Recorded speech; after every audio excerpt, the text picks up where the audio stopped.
por favor. Ótimo, gravação iniciada. Então, professor Miali, nós podemos começar? Sim, boa tarde a todas e a todos. É um prazer estar aqui atendendo o gentil convite que vocês me formularam e é uma satisfação muito grande. Sim, podemos sim. Obrigado, professor. Tabata, então eu vou começar a cronometrar seu tempo, tá ok? Com a palavra. Professor, eu que vou colocar o slide, né? Só para... Sim. Acho que fica melhor para você coordenar também, tá Então, bom? tá bom. Eu posso já colocar, então, porque eu acho que ele demora um pouquinho para atualizar antes de começar a cronometrar meu tempo? Pode. E posso só fazer uma ressalva rapidinha? Porque ontem eu estava testando para justamente apresentar, né? E eu não sei se foi o problema do Teams ontem que deu muito errado, mas ele estava tirando da ordem os meus slides. Por mais que o arquivo tivesse na ordem, eu não conseguia controlar muito bem. E às vezes ele mudava sozinho o slide, eu não sei o que aconteceu. Aí, enfim, é só se vamos acontecer algo tentando. assim. É só se Tá, acontecer algo assim, desculpa. tá tranquilo. Não sei se tá aparecendo. Ah, tá carregando, eu acho. Tá carregando.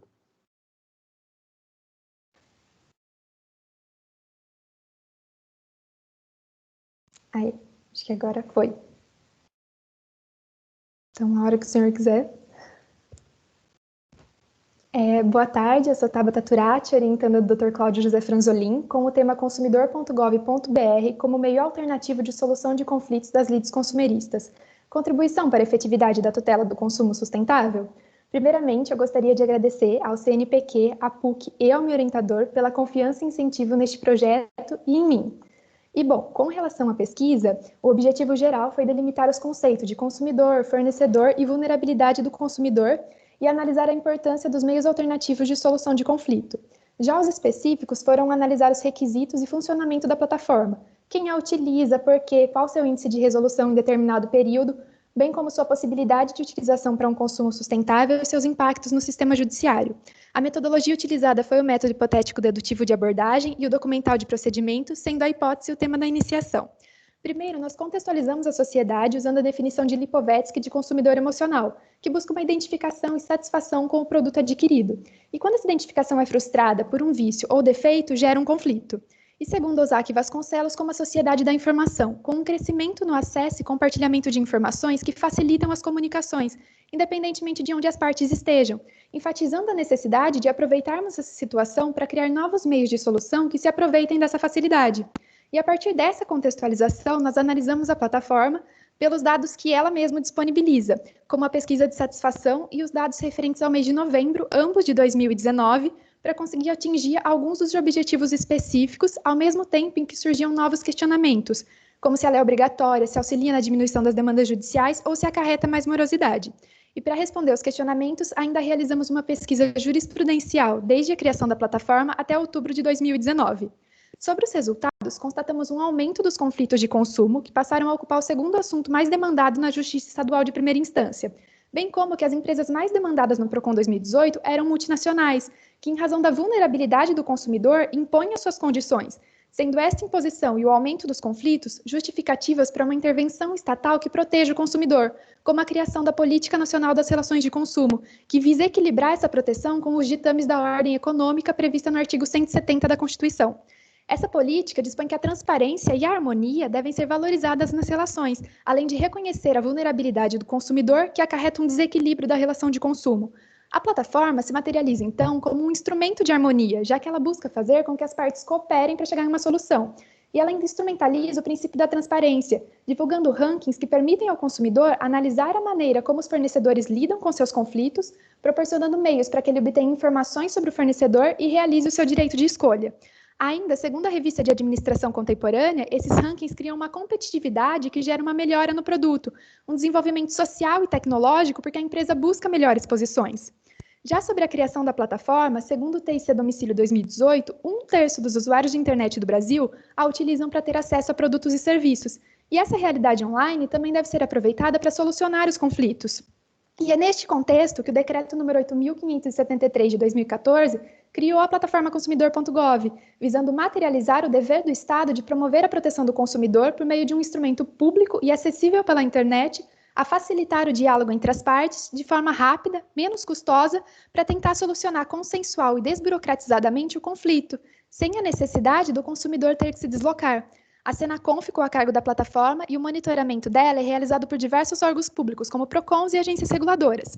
Além disso, a participação dos fornecedores, a priori, era voluntária, mas em virtude da pandemia, a portaria número 15 de março deste ano determinou o cadastramento de todos aqueles fornecedores que se enquadrem em seu artigo 2º, e ao aderir à plataforma, eles firmam um compromisso de adotarem condutas de colaboração e consideração e possuem o prazo de 10 dias para responderem às reclamações. Já o consumidor, ele precisa alimentar o banco de dados da plataforma e deve, em 20 dias, classificar se sua reclamação foi resolvida ou não e avaliar a resposta de 1 a 5. Destacamos ainda que, com o isolamento social, a plataforma ela ganhou mais importância para estreitar esse contato entre o fornecedor e o consumidor. E, bom, com os dados disponibilizados pela plataforma, referente às reclamações finalizadas em novembro de 2019, nós criamos gráficos visando responder algumas das perguntas do objetivo específico. E constatamos, dentre outras afirmações, que apenas 0,52% das reclamações não foram respondidas, que a faixa etária que mais utiliza a plataforma são entre 31 e 40 anos, que a região que mais utiliza é a Sudeste, que os homens a usam mais que as mulheres e que o consumidor costuma ter que esperar o tempo máximo, de 10 dias pela resposta, bem como que as empresas que mais demandaram reclamações foram as de telecomunicação, que deveriam ser supervisionadas pela Anatel e que, em conjunto com bancos, financeiras e administradoras, somam 50% das reclamações daquele mês. Já um problema possível de ser percebido é que 46% das respostas não foram avaliadas, e com isso a plataforma não consegue estabelecer reais parâmetros da sua efetividade, cabendo ressaltar que, dentre a percentagem avaliada, só 20% foi considerada resolvida.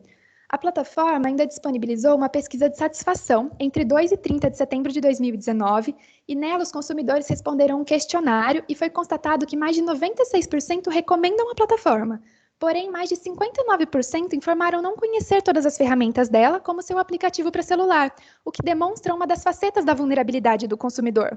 Já da pesquisa jurisprudencial, foram produzidos gráficos por regiões que mostram os principais motivos pelo qual a plataforma foi mencionada na Justiça de Segundo Grau.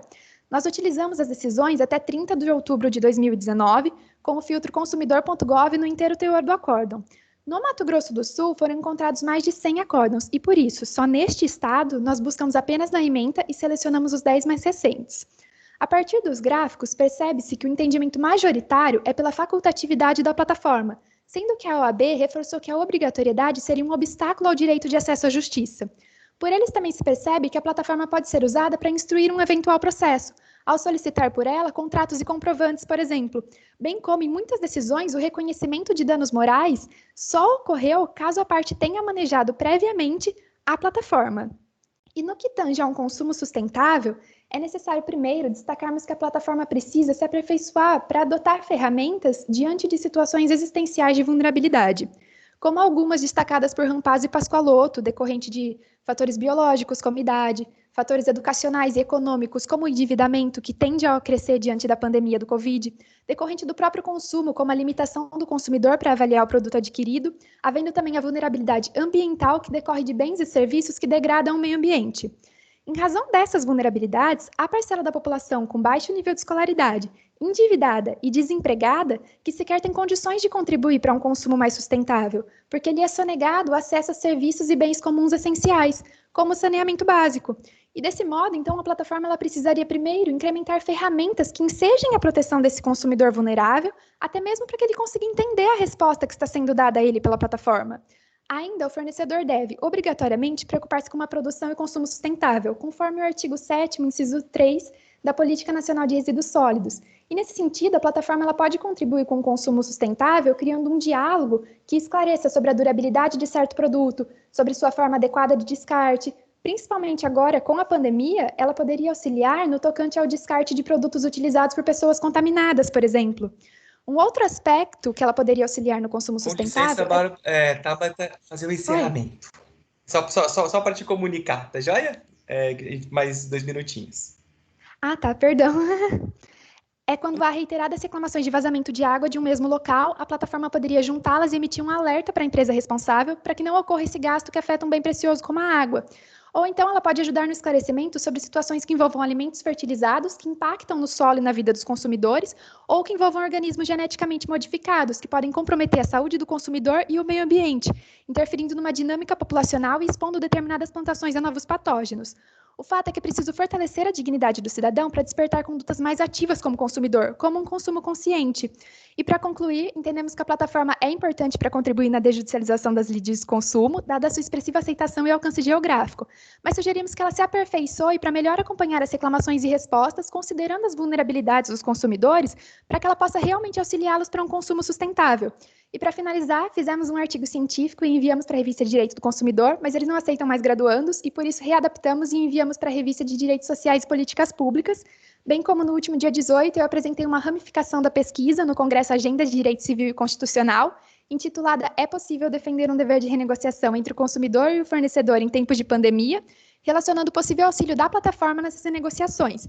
Ainda foi elaborado um artigo sobre este tema e enviado para ser publicado no livro do Congresso. E essas são algumas das nossas bibliografias, e muito obrigada pela atenção.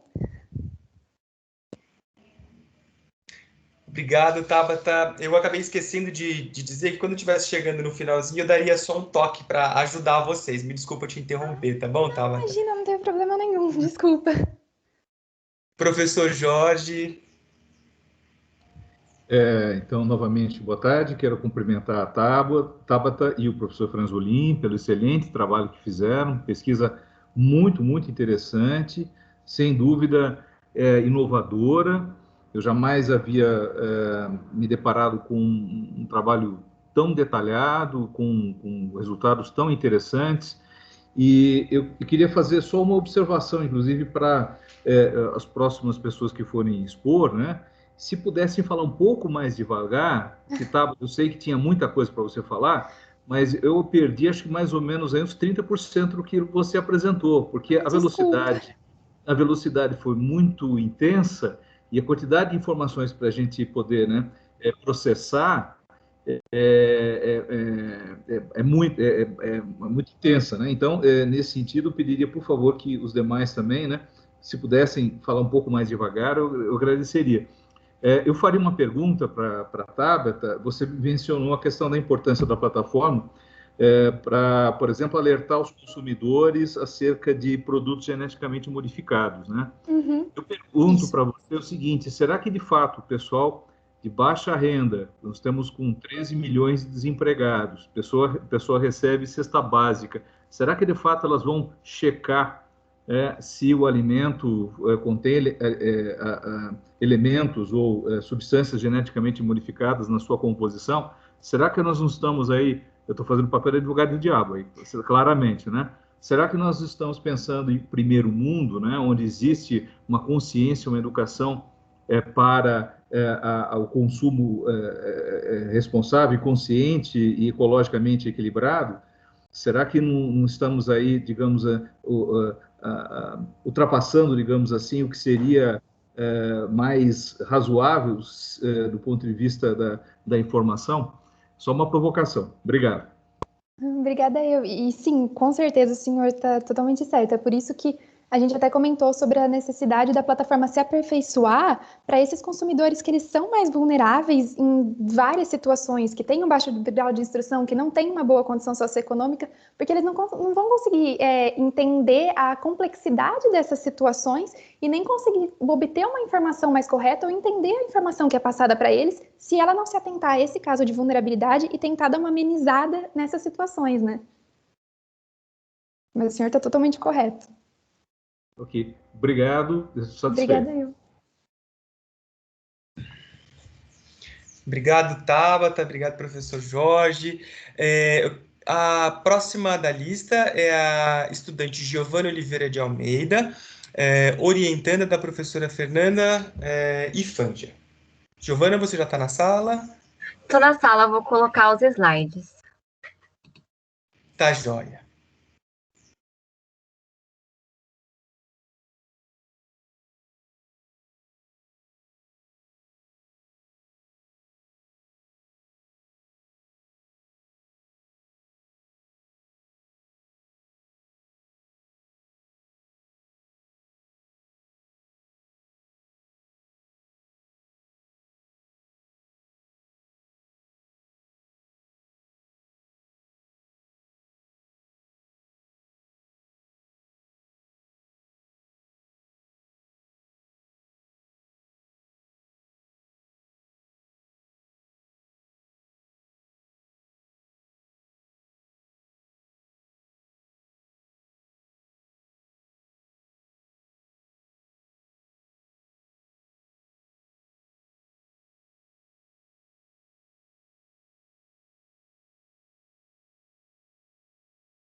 Você precisa de ajuda, Giovana?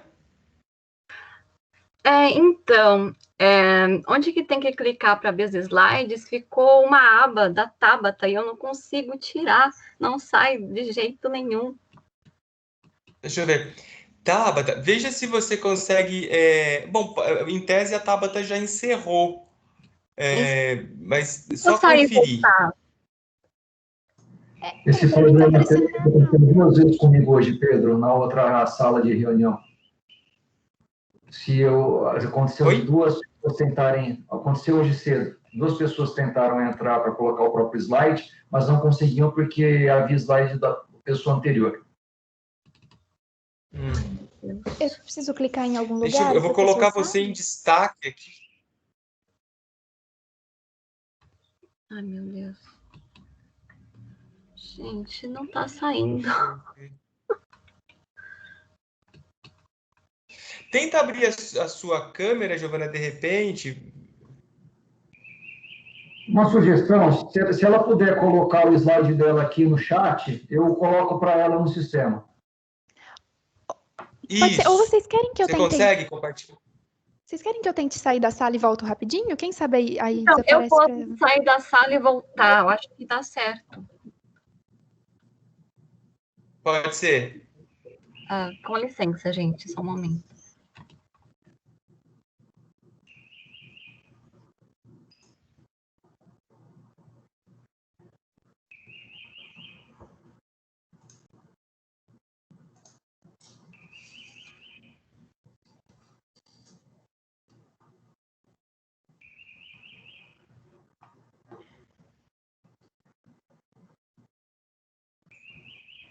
Pedro, para evitar demoras, não seria interessante que a próxima pessoa seja avaliada e a Giovana volte em seguida, com a concordância, claro, da própria Pode ser. Giovana e da Fernanda?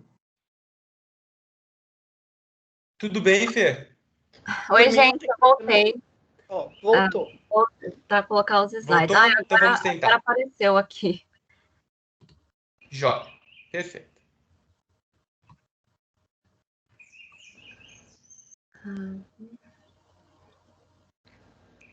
Veja, Giovana, se você Demora tiver um com pouquinho para dificuldade, que carregar. a gente passa para o próximo. Não, tá carregando. Então tá ótimo. É importante que você já conseguiu abrir.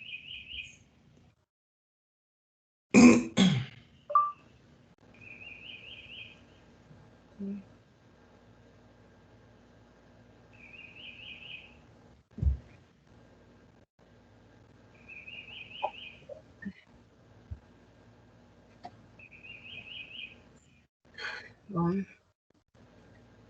Abriu? Tá abrindo.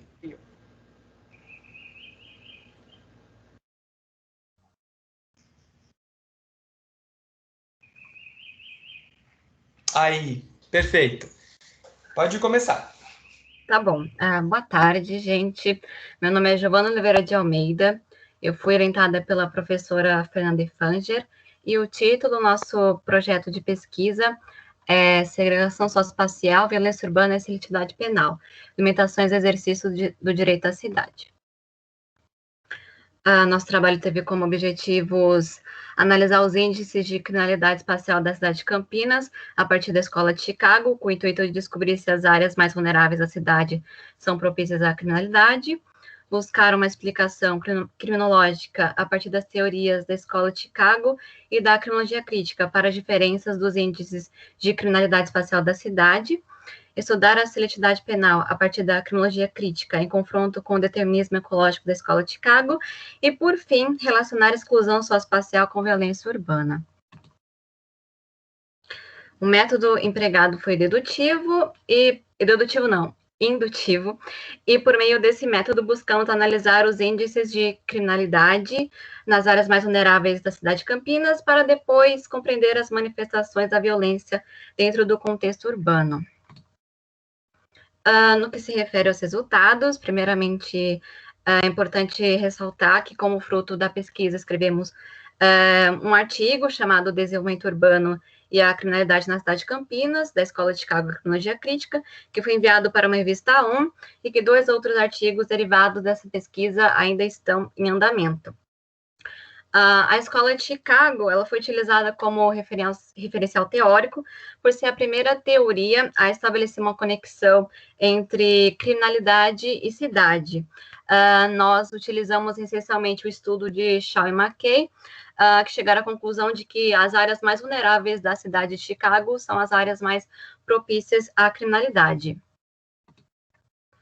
Dessa forma, nós tentamos reproduzir o estudo de Shaw e McKay na cidade de Campinas, e a partir de dados do NEPO, que é o Núcleo de Estudos da População da Unicamp, o NEPO ele dividiu a região metropolitana de Campinas em 4 tipos de zona de vulnerabilidade, sendo que ao compararmos esse mapa com o mapa disponibilizado pelo site da Prefeitura, referente às regiões da cidade de Campinas, tem-se que a região mais vulnerável da cidade de Campinas, que está aí em vermelho, concentra-se nas regiões sudoeste, noroeste, parte da região sul e uma pequena parte da região norte.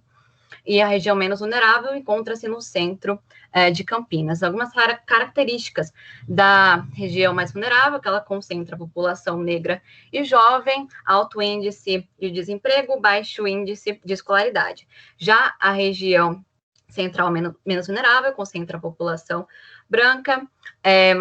O NEPO definiu que mais de 90% da população dessa região é branca, há um alto índice de escolaridade, baixo índice de desemprego. E, bom, conforme também disponibilizado pelo site da Prefeitura e pela resolução da Secretaria de Segurança Pública número 54, essas áreas de alta vulnerabilidade concentrada dizem respeito, sobretudo, ao 9º e o 11º Distrito Policial, que atuam, respectivamente, na região sudoeste e noroeste. E, assim, nós comparamos os dados criminais desses 2 distritos policiais com os dados do Distrito Policial da Área Central Cambuí, que foi classificado pelo NEPO como uma parte da Cordilheira da Riqueza da cidade de Campinas. Nós pegamos esses dados do site da Secretaria de Segurança Pública, analisamos os índices criminais de 2016 a 2019, referente aos crimes de homicídio, tráfico de drogas, uso de entorpecentes, roubo, furto, estupro de vulnerável. Chegamos à conclusão de que realmente os índices das áreas mais vulneráveis de Campinas, eles são superiores, exceto em relação aos crimes contra a propriedade, que também foram altos no distrito do Cambuí. Bom, de forma exemplificativa, eu coloquei algumas tabelas para ficar mais visível. Temos aqui os índices de homicídio doloso e o número de vítimas de homicídio doloso no 13º Distrito Policial.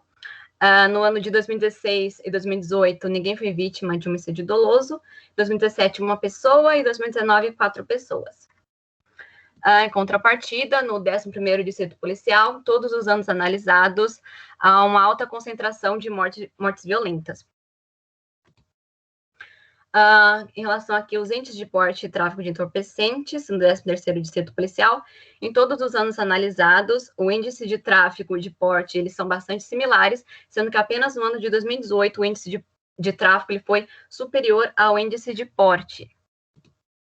Já no 9º Distrito Policial, em todos os anos analisados, o índice de tráfico é muito superior ao índice de porte.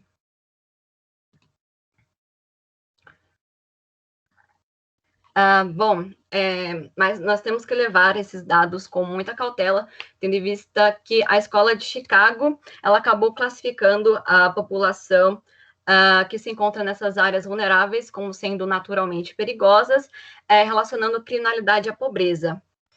E para isso, cabe ressaltar que por meio da análise de obras que tratam acerca do desenvolvimento urbano da cidade de Campinas, de estudos urbanos mais recentes e da criminologia crítica, foi possível observar que a segregação socioespacial, além de fazer parte da produção do espaço urbano, ela também é responsável por propagar a violência urbana e os processos de criminalização e vitimização da população de baixa renda.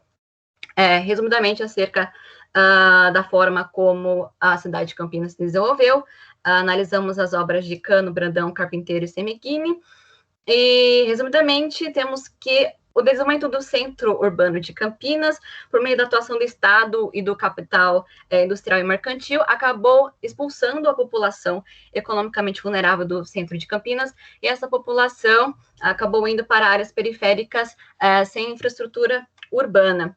E a população de baixa renda, ela se concentrou principalmente no vetor sudoeste, foi basicamente dessa forma que surgiram as zonas de vulnerabilidade.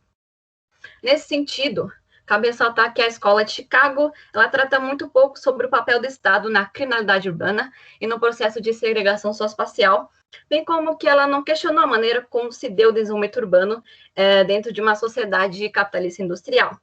E é nesse ponto que a criminologia crítica ela entra para compreender as manifestações da criminalidade no espaço urbano, tendo em vista que ela foi a primeira a analisar que o fundamento mais geral do crime deve ser investigado junto às bases estruturais, econômicas, sociais e caracteriza a sociedade no qual o indivíduo comete delitos se encontra.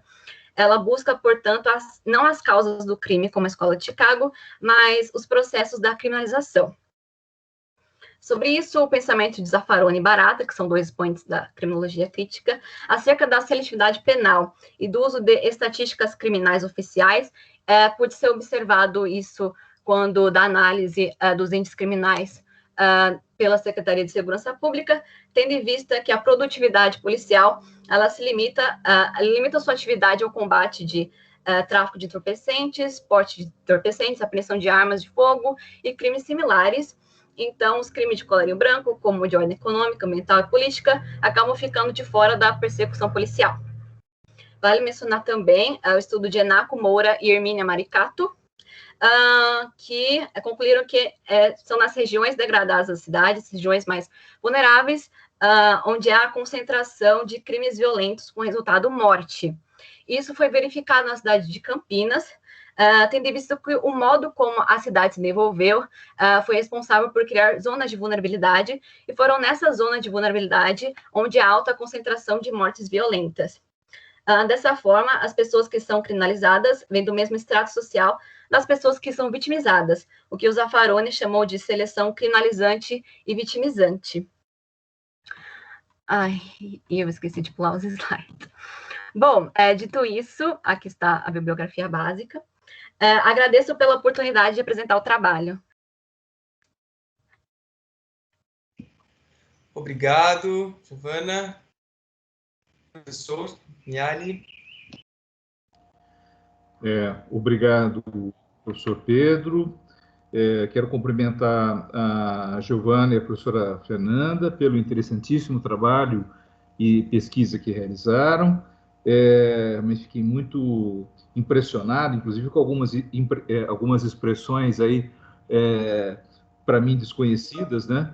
O Cambuí seria então a cordilheira da riqueza. Puxa vida, não sabia que ela tinha o Cambuí, o bairro Cambuí tinha essa alcunha de cordilheira da riqueza.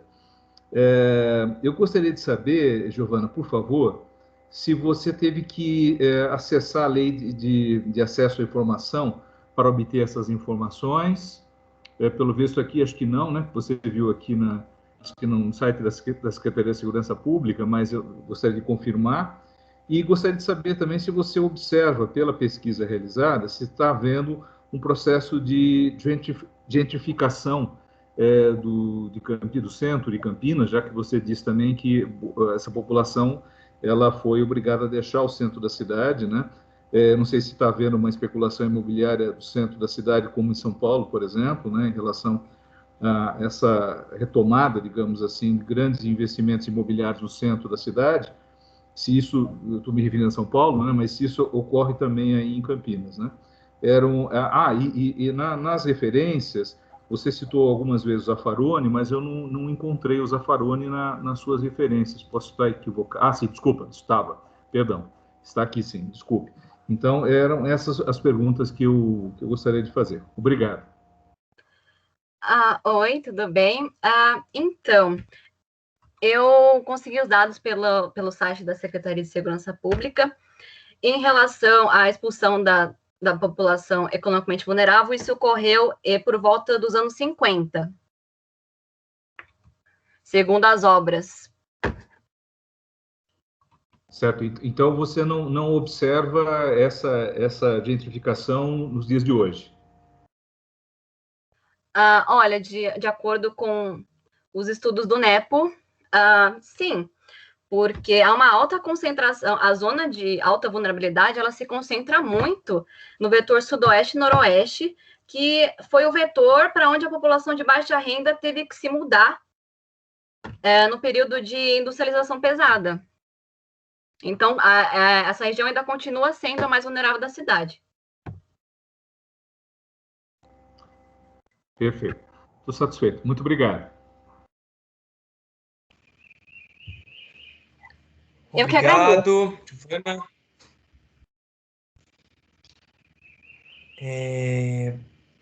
Bom, na sequência, nós temos a apresentação da estudante Thais Helena Cardoso Roldão, orientada pelo professor Guilherme Pérez Cabral. Olá, só vou colocar os slides aqui. Joia.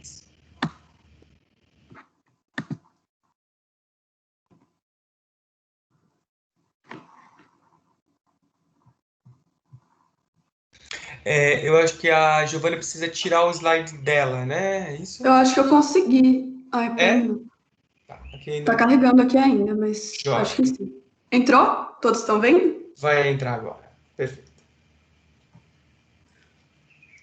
Posso começar? Perfeito. Pode sim, Thaís. Obrigado. Bom, boa tarde a todos. Sou a Thaís Roldão e hoje eu vou apresentar a minha pesquisa de iniciação científica denominada Educação Básica para a Democracia, repercussões da perspectiva educacional da Unesco na produção legislativa municipal de Campinas, orientada pelo professor Dr. Guilherme Pérez Cabral. Bom, a pesquisa teve como objetivo geral aferir as repercussões da perspectiva do direito internacional dos direitos humanos, mais especificamente da Unesco, nos debates e produção legislativa da Câmara de Vereadores de Campinas sobre a educação para a democracia. O período sobre o qual a pesquisa se debruçou foi de junho de 2014 a dezembro de 2018, isso porque nós estabelecemos como termo inicial o início da vigência do atual Plano Nacional de Educação. Para chegar nesse objetivo geral, nós passamos pelos seguintes objetivos específicos. O levantamento dos projetos de lei que tramitam ou tramitaram na Câmara Municipal de Campinas entre junho de 2014 e o final de 2018, tratando da temática Educação Básica para a Democracia, e a identificação dos conteúdos hermenêuticos atribuídos pela Unesco à Educação Básica para a Democracia, conforme previsto no Direito Internacional dos Direitos Humanos, a partir de documentos selecionados desse órgão. Então, nós analisamos essas duas fontes, buscando aproximações, reflexos de uma sobre a outra. De um lado, nós temos a concepção da Unesco sobre a educação para a democracia, delimitada com base na fonte documental e bibliográfica de apoio. De outro, com a pesquisa documental, os projetos de lei apresentados na Câmara de Vereadores, no recorte temporal definido sobre o mesmo tema.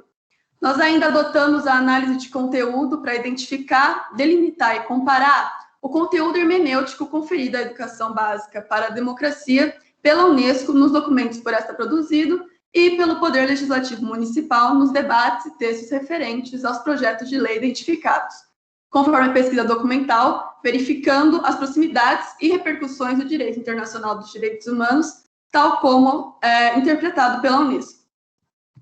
Bom, os documentos selecionados foram o Plano de Ação Mundial em Favor da Educação para os Direitos Humanos e a Democracia, de 1993, a Declaração e Plano de Ação Integrado sobre a Educação para a Paz, os Direitos Humanos e a Democracia, de 1995, Educação para a Cidadania Global, Preparando Alunos para os Desafios do Século XXI, de 2015, e Educação para a Cidadania Global, Tópicos e Objetivos de Aprendizagem, de 2016. Esses foram os documentos selecionados, uma vez que eles fazem referência específica à educação para a democracia. Nós constatamos a inexistência de uma definição precisa de experiência democrática nesses documentos. Mas, mesmo assim, a pesquisa conseguiu delimitar o seu conteúdo a partir das diversas referências que faz ao tema. Eles expõem uma linha comum no que se trata de conteúdo e organização escolar democráticos, e aqui eu vou fazer uma pequena citação, porque eles reconhecem que a educação deve ter como objetivo nutrir valores democráticos, sustentar impulsos para a democratização e promover a transformação da sociedade com base nos direitos humanos e na democracia. Então, nós concluímos que a experiência democrática para a Unesco caminha no sentido da promoção de práticas, hábitos e valores coerentes com os conteúdos reconhecidos. Bom, a partir desse documento, então, nós extraímos objetivos e métodos que foram utilizados como temas eixos para a análise da produção legislativa na segunda fase da pesquisa. Eu vou explicar-lhes aqui rapidamente, porque eles são importantes para a gente compreender o resultado. Então, temos como temas eixos o processo educacional ativo e participativo, onde se enfatiza que o conhecimento deve conduzir à ação e deve ser um processo de troca entre o professor e o aluno.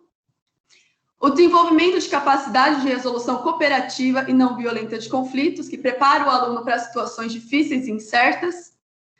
A promoção de conhecimento crítico com o fomento ao permanente questionamento dos discursos oficiais, sejam eles científicos, jurídicos, políticos. O desenvolvimento da competência comunicativa, ou seja, da capacidade de se comunicar e cooperar com o outro. O reconhecimento de valores universais, respeitando a diversidade.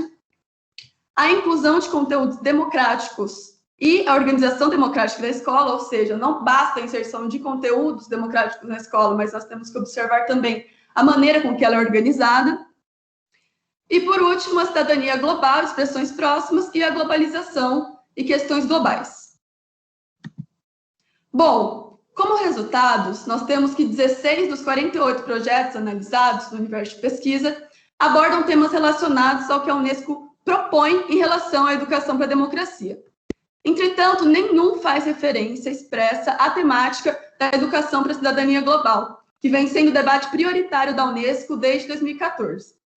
Apenas 2 projetos abordam temas eixos relacionados com a temática, que são os temas eixos 7 e 8, mas nenhum faz uma discussão mais profunda ao redor do tema. Ambos esses projetos abordam as questões da globalização num contexto de educação ambiental, com discussões bem rasas sobre como todo mundo tem que cooperar no que se trata da conservação do meio ambiente.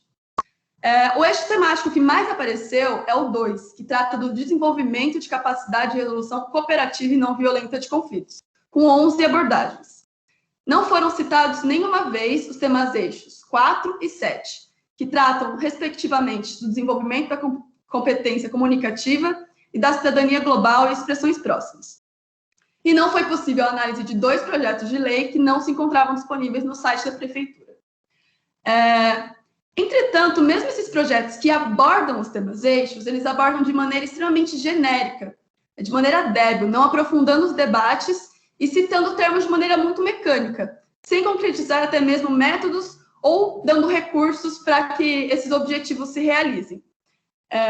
Ao ler os projetos, nós temos a percepção que os legisladores não tiveram contato com as propostas do direito internacional para a educação para a democracia. Um exemplo que eu posso dar de esvaziamento de termos que normalmente são democráticos é no projeto de lei de escola sem partido, que ele está no número de PLs, de projetos de lei que abordam os temas eixos, mas ele o faz de maneira a esvaziar esses termos democráticos que a gente conhece. Bom, então a conclusão da pesquisa vai de acordo com a hipótese previamente elaborada de um debate esvaziado e empobrecido de sentidos, que é decorrência da nossa inexperiência democrática. Dessa forma, nós concluímos que não é possível compreender a construção da democracia, o fortalecimento dos direitos humanos e, nesse mesmo sentido, a educação para a democracia no Brasil, sem a observação e análise desse fator que penetra a sociedade brasileira de maneira tão profunda.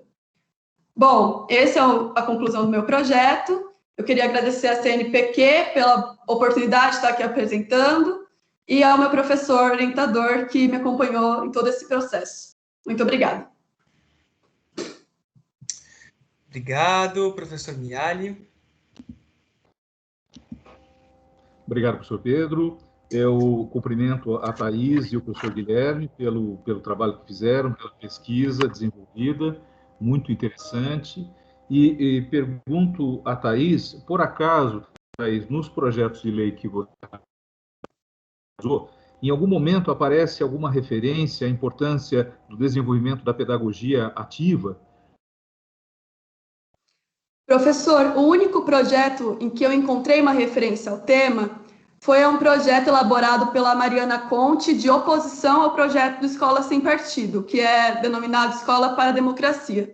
Ela faz referência ao corpo docente, que tem que ser sempre muito integrado com os alunos, e como o conhecimento ele deve acontecer de uma maneira, num objetivo de troca. É o único projeto que faz essa referência. Então, me permita fazer uma observação. Estamos atrasados aí quase um século em relação ao Manifesto dos Pioneiros da Educação Básica, né? 1932, né? Então, vejam como esse país é, como diria o Caio Parado Júnior, é um país atrasado, vírgula, muito atrasado. Com isso, concluo os meus comentários. Quero agradecer a oportunidade e parabéns pelo trabalho. Muito obrigada. Ótimo. Vamos lá, então, na sequência. A aluna Verônica Elisa Soares Barbosa, orientanda do professor Josué Mastro de Neto. A Verônica já está na sala? Oi, gente, Oi. Vocês estão me ouvindo? Sim. Ah, perfeito. Eu pedi pro professor Josué colocar os slides porque eu tô com um problema aqui na minha internet. Tá ótimo.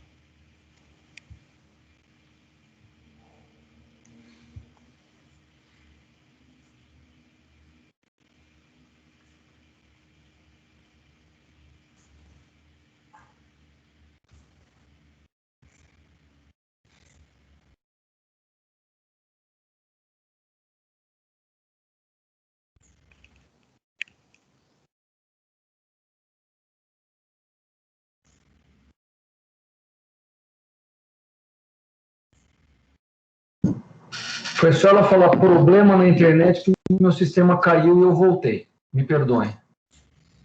Tá joia.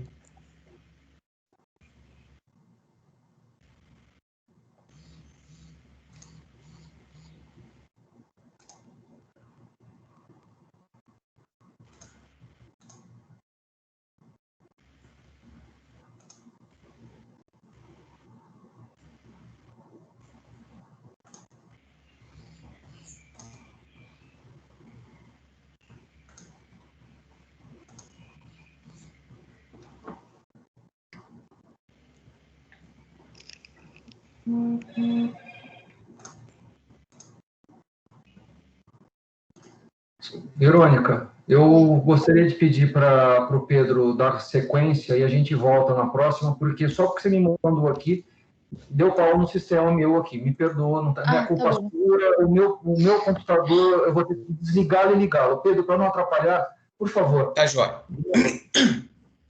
Então, tá bom. Deixa eu só ver aqui, então, se a Gabriela Gabaldi é a próxima a apresentar. Gabriela, você já está preparada? Conseguiria apresentar agora? Oi, professor. Eu vou só subir aqui, só um minutinho. Tá joia. Fica tranquilo.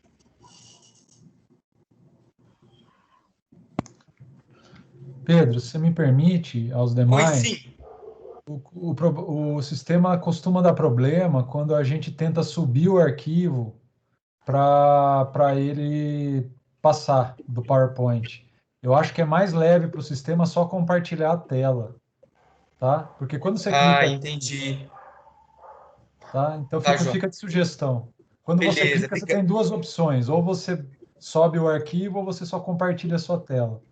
Tá joia. Obrigado, Silvio.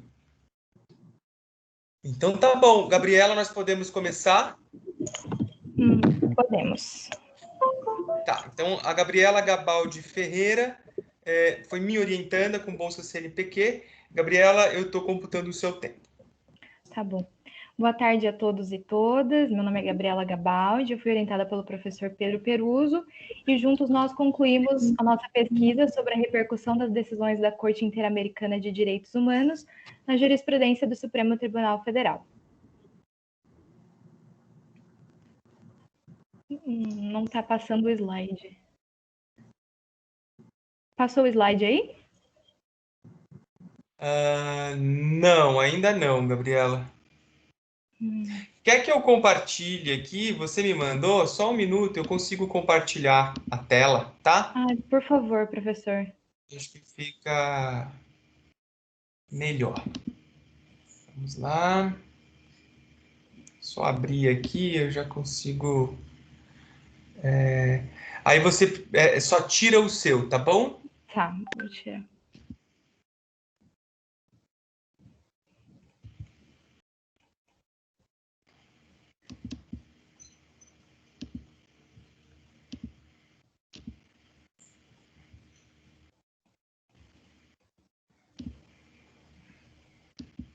Não aparece a opção para eu tirar. Não. Vamos ver se eu consigo ingressar. Não. Eu vou sair e vou retornar, pode ser? Pode ser, pode ser. Vamos Tá. tentando aqui.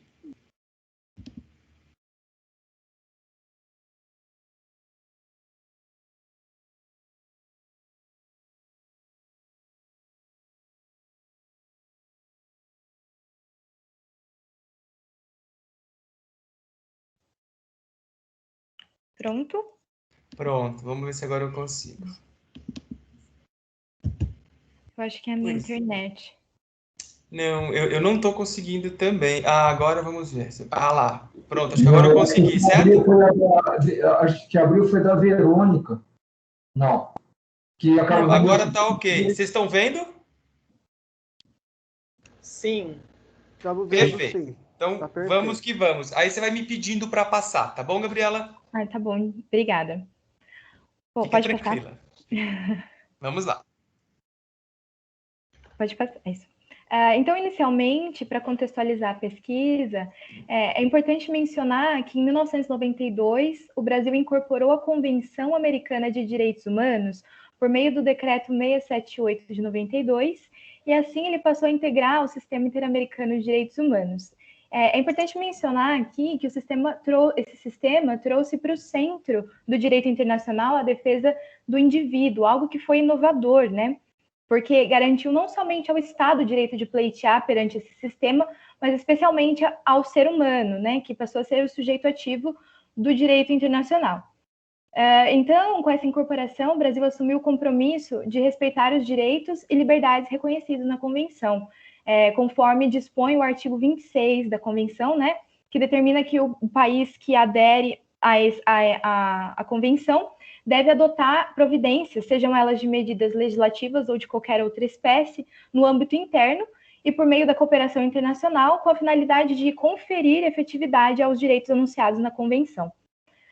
No entanto, essa incorporação ela não foi suficiente para vincular o país às decisões e interpretações conferidas pelos organismos específicos, né, previsto na Convenção, que no caso é a Corte, que é responsável por interpretar e fiscalizar a aplicação da Convenção. Então, por essa razão, somente em 2002 é que o Brasil reconheceu, no exercício da sua soberania, que isso é importante para a gente aqui, a competência contenciosa da Corte Interamericana de Direitos Humanos, a partir da promulgação do Decreto 4463 de 2002. Então, assim, o Brasil reconheceu a competência da Corte para interpretar e aplicar a Convenção, e também se comprometeu a seguir os entendimentos da Corte, com o intuito de cooperar para o fortalecimento dos parâmetros interamericanos de governança no que se refere aos direitos humanos. Pode passar, professor.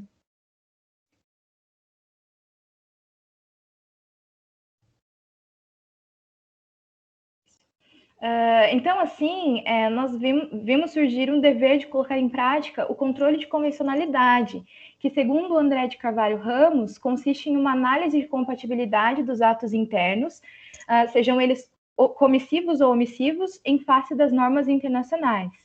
Então, entendemos também que o controle de convencionalidade deve ser feito de forma aplicada pelo Poder Judiciário, e que ele deve se valer não somente do tratado, da convenção propriamente dita, mas, sobretudo, da interpretação conferida pelos órgãos internacionais de direitos humanos competentes, né, que aqui no caso é a Corte Interamericana, para fundamentar minuciosamente a razão de decidir, em detrimento de uma mera citação de texto convencional nas decisões judiciais, né, considerando o compromisso assumido soberanamente pelo Estado brasileiro de seguir as orientações da Corte.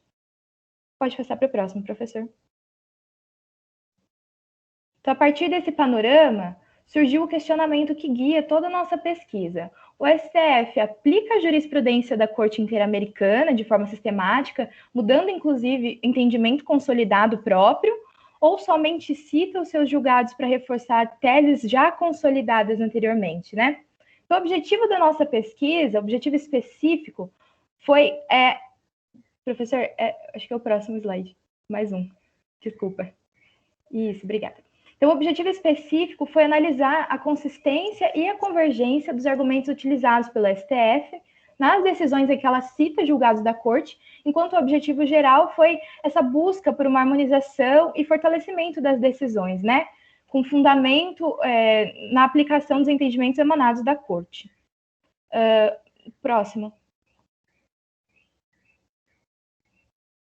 Então, para responder aquele questionamento que eu fiz anteriormente, que eu demonstrei anteriormente, nós estudamos todos os casos brasileiros julgados pela Corte, né, e utilizamos uma metodologia de trabalho empírica calcada numa análise documental e jurisprudencial, e realizamos também uma análise quantitativa e qualitativa dos acórdãos do STF que mencionam decisões da Corte, analisando se há consistência ou se há convergência dos argumentos utilizados pelo STF nas decisões em que cita os julgados da Corte.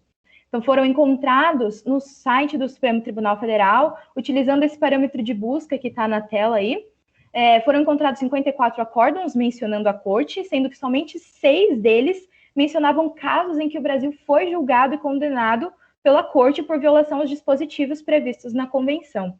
Então, nós utilizamos esses 6 acórdãos. Pode passar, professor, por favor. Essas são todas as decisões que a Corte proferiu contra o Brasil. Próximo, professor. E esses são os 6 acórdãos que mencionam decisões da Corte, né? E, enfim, o enfoque dessa pesquisa foi dado em relação a esses acórdãos que mencionam sentenças da Corte contra o Brasil. Próximo, professor, por favor. Então, os resultados obtidos, eu vou começar pela ADI 5243, que ela foi proposta em face da Lei Federal 13.060 de 2014, que é uma lei responsável por disciplinar o uso de instrumentos de menor potencial ofensivo por agentes de segurança pública no nosso território brasileiro. E nesse acórdão, o ministro Edson Fachin mencionou o caso Favela Nova Brasília versus Brasil e aplicou corretamente a determinação da Corte conferida ao Brasil naquele caso, para fundamentar a constitucionalidade dessa lei, que segue as recomendações da Corte ao Brasil, no caso Favela Nova Brasília, de regulamentar a força policial por medidas legislativas, né? Porque a Corte tinha feito essa recomendação para o Brasil, então o ministro entende que nessa ADI, ele usa esse entendimento para fundamentar a ADI no sentido de que a legislação aqui vergastada, ela não seria inconstitucional porque ela segue as determinações da Corte. No entanto, embora tenha havido esse entendimento, isso não reflete uma prática consolidada no tribunal, como a gente pode observar, porque, na verdade, nós percebemos uma endogenia jurídica. O que é isso? É um grande apego à jurisdição interna, especialmente no que diz respeito ao STF em relação à sua própria jurisprudência, considerando as poucas vezes, como vocês puderam ver, em que o STF mencionou a Corte, decisões da Corte, para mudar entendimento próprio consolidado. Então, isso também ficou evidente para a gente nos acórdãos que tratam da justiça de transição, porque a Corte Interamericana, nos casos Gomes Lund versus Brasil e Vladimir Herzog versus Brasil, declarou a incompatibilidade da lei de anistia em relação ao sistema interamericano de proteção aos direitos humanos. Isso porque essa lei anistiou de forma ampla, geral e restrita crimes considerados de lesa humanidade que foram cometidos durante a ditadura militar. Então, na contramão disso tudo, nós temos a DPF 153, que considerou a lei de anistia recepcionada pela Constituição, o que contraria qualquer compromisso de cooperação internacional que foi assumido pelo Brasil. Então, a falta de cooperação e de alinhamento com os parâmetros internacionais também ficou bem aparentes para a gente nos acórdãos de extradição 1327 e 1362, que negam a extradição de homens acusados de cometer crime de lesa humanidade durante a ditadura na Argentina, com fundamento no entendimento consolidado da DPF, que contraria as decisões da Corte Interamericana. E por causa disso, eu gostaria de ler um trecho para mostrar, para deixar bem claro para vocês isso que eu estou dizendo. É um trecho da decisão do ministro Marco Aurélio, em que ele diz que ainda que a Corte Interamericana de Direitos Humanos, no julgamento do caso Gomes Lund versus Brasil, tenha assentado no tocante à lei de anistia a violação à Convenção Americana de Direitos Humanos, o Pleno do Supremo declarou a constitucionalidade do referido diploma legal, decisão ainda não suplantada por pronunciamento posterior deste tribunal. Pode passar, professor, por favor. Outro tema também que é bastante recorrente nos acórdãos selecionados diz respeito à possibilidade da prisão preventiva.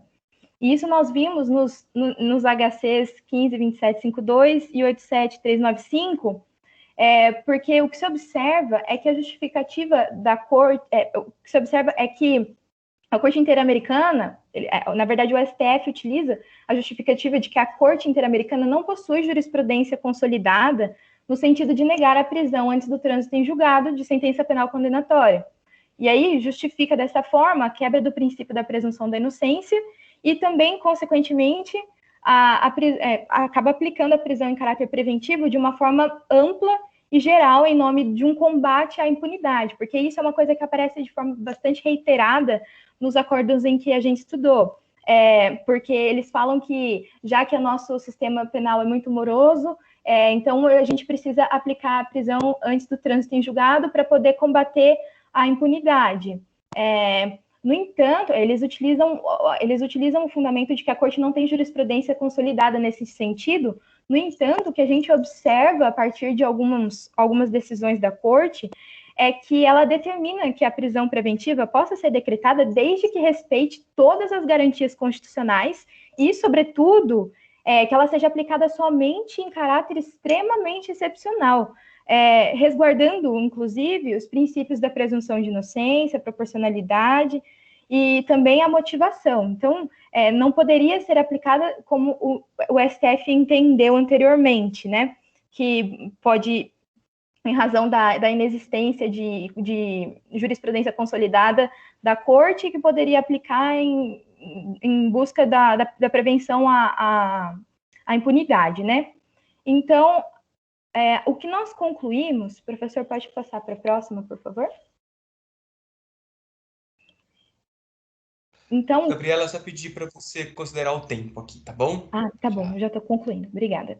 Então, o que nós concluímos com essa pesquisa é que há uma necessidade de repensar a produção de decisões judiciais, tanto no âmbito da jurisdição, né, comum, quanto na jurisdição extraordinária, STF, no caso aqui, né, conforme foi estudado, e a fim de que o nosso Poder Judiciário possa estar em comunhão com as diretrizes e os parâmetros internacionais e interamericanos sobre os direitos humanos, para que cumpra os seus compromissos assumidos e para que seja possível também a criação de um espaço para um Estado cooperativo e que atue em favor dos direitos humanos no âmbito internacional.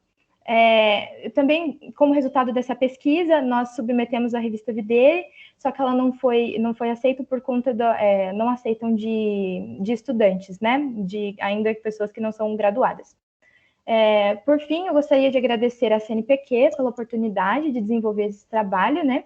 E principalmente também gostaria de agradecer ao professor Pedro pelo apoio durante todo esse processo de desenvolvimento da pesquisa. Muito obrigada. Obrigado, Gabriela. Professor Miali. Obrigado, professor Pedro.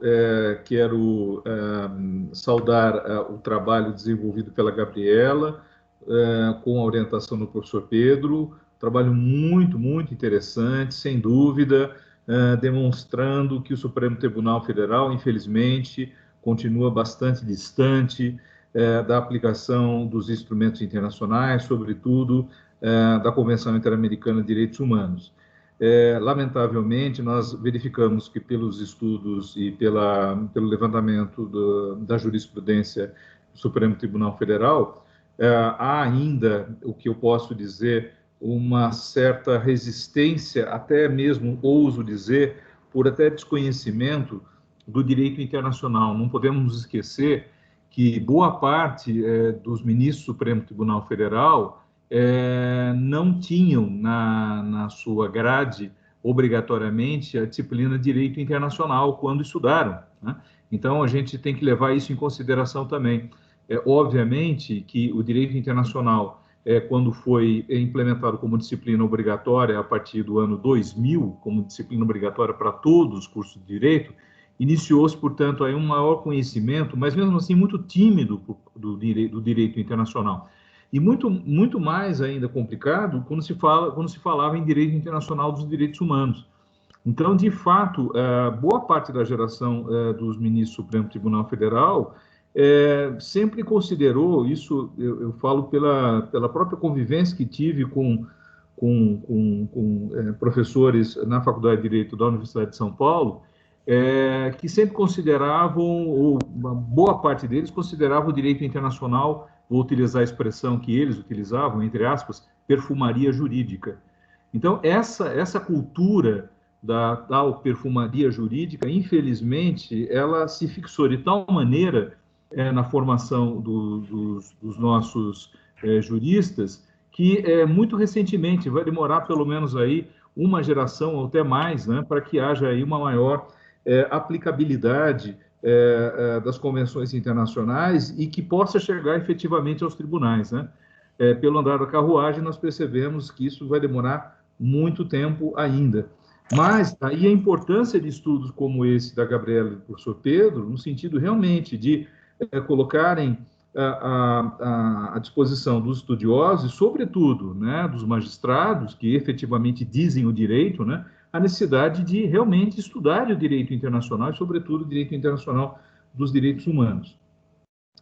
Eu gostaria de questionar a Gabriela sobre esses acórdãos, essa jurisprudência do Supremo Tribunal Federal, se, por acaso, você teve acesso aí aos votos dos ministros, se você percebeu alguma tendência mais, digamos assim, avançada, mais progressista de alguns ministros do Supremo Tribunal Federal no posicionamento, ou se a gente pode considerar essa dificuldade na aplicação dessa endogenia jurídica, inclusive, né, uma característica de todos os ministros que, pelo menos, você estudou, os votos dos ministros que você estudou nesse universo de 54 acordos. Obrigado. Obrigada, eu que agradeço. Eu gostaria de dizer que no ano passado o senhor me fez esse questionamento, não exatamente esse questionamento, mas foi um questionamento muito importante que guiou a minha pesquisa, inclusive. Eu fiquei mais atenta nessa questão, observar quem tem um posicionamento um pouco mais assim moderno, mais que busca mais aplicação, né? Então eu percebi isso no ministro Edson Fachin e também um pouco no ministro Gilmar Mendes, só que ao mesmo tempo, ao passo que eles mencionam um pouco, eles acabam também em alguns momentos utilizando de forma, como eu posso dizer, mas de forma um pouco favorável àquilo que eles querem dizer, sabe? Então eles acabam utilizando de fato para fundamentar aquilo que eles pensam, aquilo que eles entendem sobre determinada matéria. Então, pelo meu estudo, eu vi que é bem geral essa questão da endogenia mesmo. Ok, muito obrigado. Eu que agradeço. Sou satisfeito, muito obrigado. Gabriela, obrigado. Professor Miali, obrigado. E aí, obrigado pelas considerações. Vamos passar, então. Josué, você consegue compartilhar agora? Está carregando, Pedro. Joia, já está aparecendo aqui o carregamento. Então, nós vamos já passar a palavra para a estudante Verônica Elisa Soares Barbosa.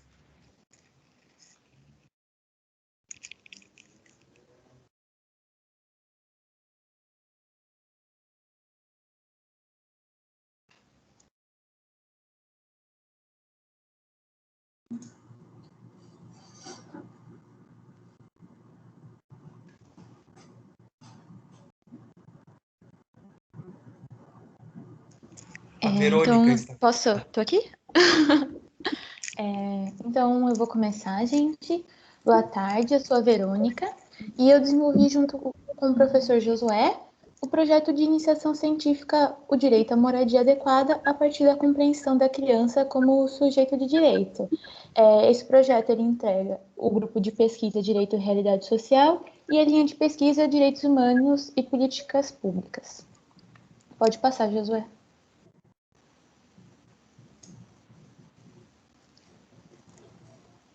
Sobre os objetivos gerais e específicos estão expor, né, a discente, em contato com a produção científica e normativa do direito à moradia e a temática da criança, desenvolver um estudo sobre a titulação, né, desse direito para a criança e assim o ato de exigir também por ela, compreender a temática a partir do âmbito internacional, analisar os documentos oficiais da ONU, em especial os do Fundo, né, das Nações Unidas para a Infância, que é a Unicef, e articular o desenvolvimento do estudo com a Agenda 2030 e os ODS. Nesse ponto, eu destaco que o projeto, né, tem envolvido 5 ODS diretamente com a problemática, que é o ODS número 1, Erradicação da Pobreza, o ODS número 3, Saúde e Bem-Estar, o ODS número 6, Água Potável, o ODS número 10, Redução das Desigualdades, e o ODS número 11, Cidades e Comunidades Sustentáveis. Pode passar, por favor.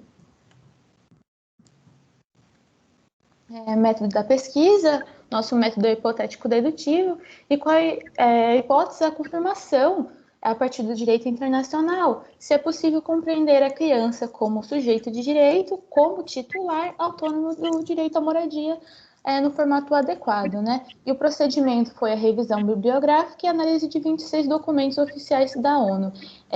A opção pela análise, né, dos documentos oficiais da ONU como organismo internacional, ela é justificada nesse projeto pela compreensão que a construção jurídica do direito à moradia como direito humano, da criança como titular de direito e da definição da moradia adequada, elas se originaram, né, no âmbito da ONU. Pode passar, por favor. Os resultados, né, aqui, o primeiro é um material coletado. Esse material específico coletado sobre a proteção da criança, esse que eu coloco, ele é da Unicef.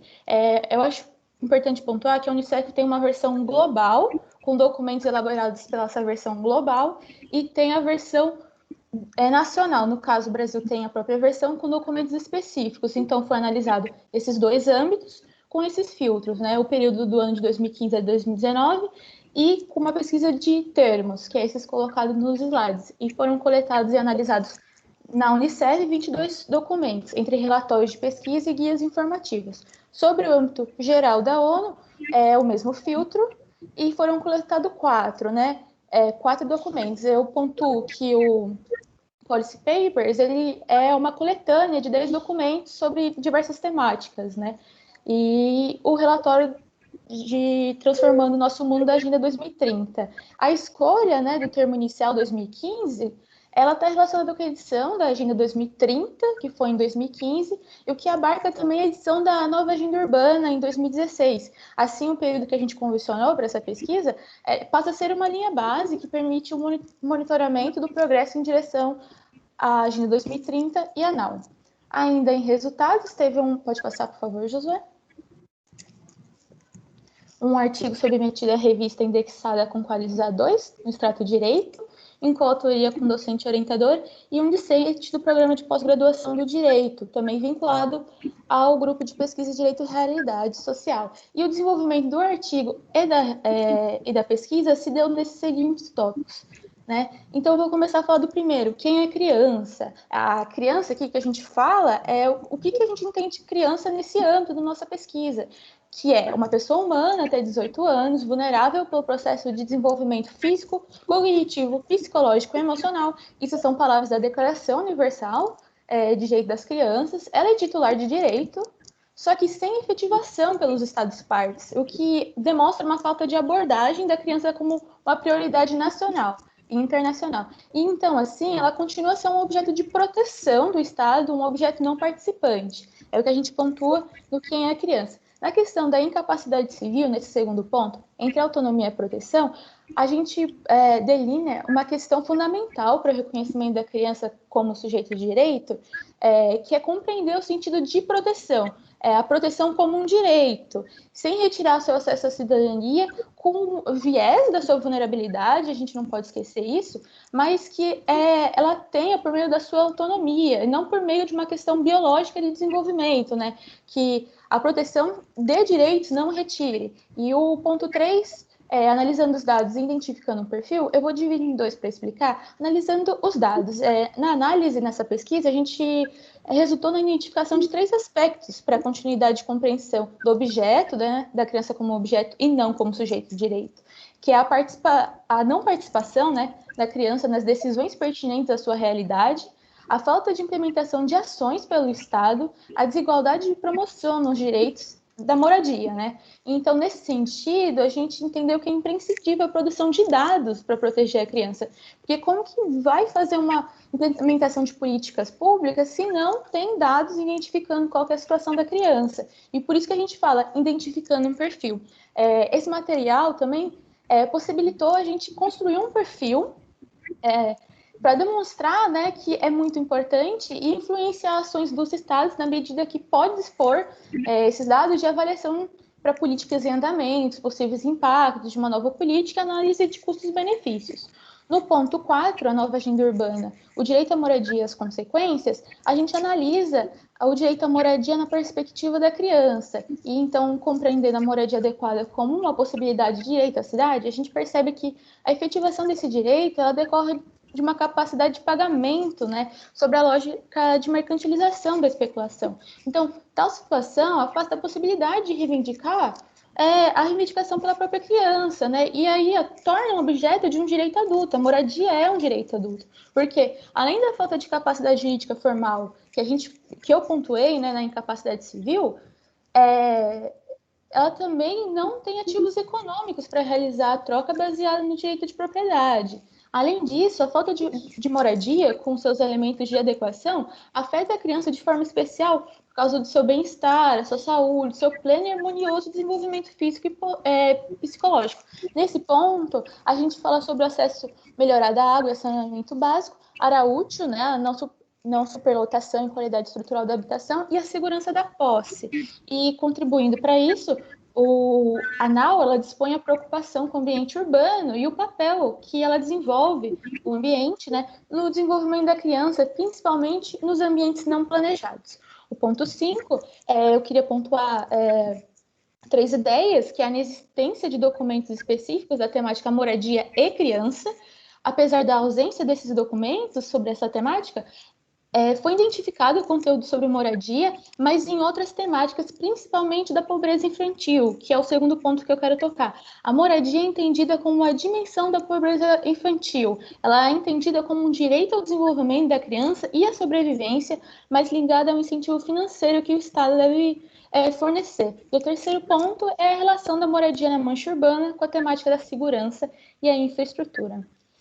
Como conclusão, né, a análise demonstrou que, apesar desse sistema de proteção à criança, que é a declaração, a convenção e até o próprio PIDESC, que é o pacto que dispõe a moradia, os Estados partes ignoram a prioritária proteção normativa da criança sob uma construção valorativa do adulto.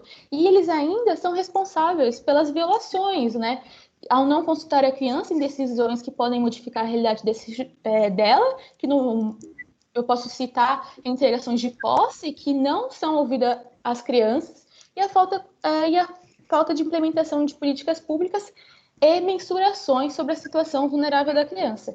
Então, é necessário, para compreender a criança como sujeito de direito à moradia, que os Estados partes pactuem com as recomendações da ONU e dos organismos internacionais feitas tanto nos relatórios analisados como nas avaliações periódicas, para que assim a gente alcance as metas e as ODS na Agenda 2030 como os preceitos da ANAU.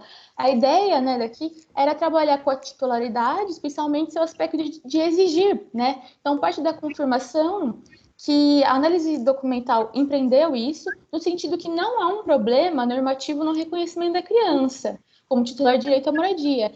Quando a gente fala em moradia, o número de documentos jurídicos que comprova é nítido. O que se percebe é que não há a satisfação desse direito pela criança, e responsabilidade dos Estados partes, os relatórios apontam.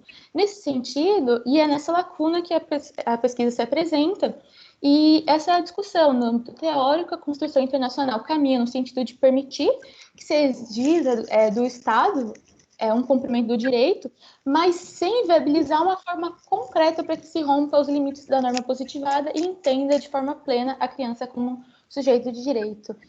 Pode passar o próximo slide, Josué. E essas são minhas biografias básicas. Eu termino aqui a minha apresentação. Muito obrigada. Obrigado, professor Miali. Obrigado, professor Pedro. Cumprimento, então, a Verônica e o professor Josué pelo trabalho interessante e pouco conhecido, sem dúvida, acerca do direito à moradia da criança no direito internacional. Eu perguntaria à Verônica, do ponto de vista prático, como que essa questão poderia eventualmente ser encaminhada?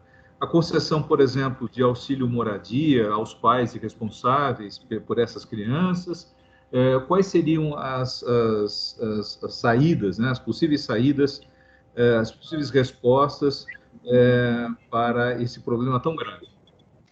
Eu coloco que o primeiro passo é mensurar a situação da vulnerabilidade da criança. A gente não consegue pensar em uma solução de efetivação sem entender quem é a pessoa atingida, né? O Brasil, eu vou colocar aqui no caso do Brasil para a gente conseguir entender melhor.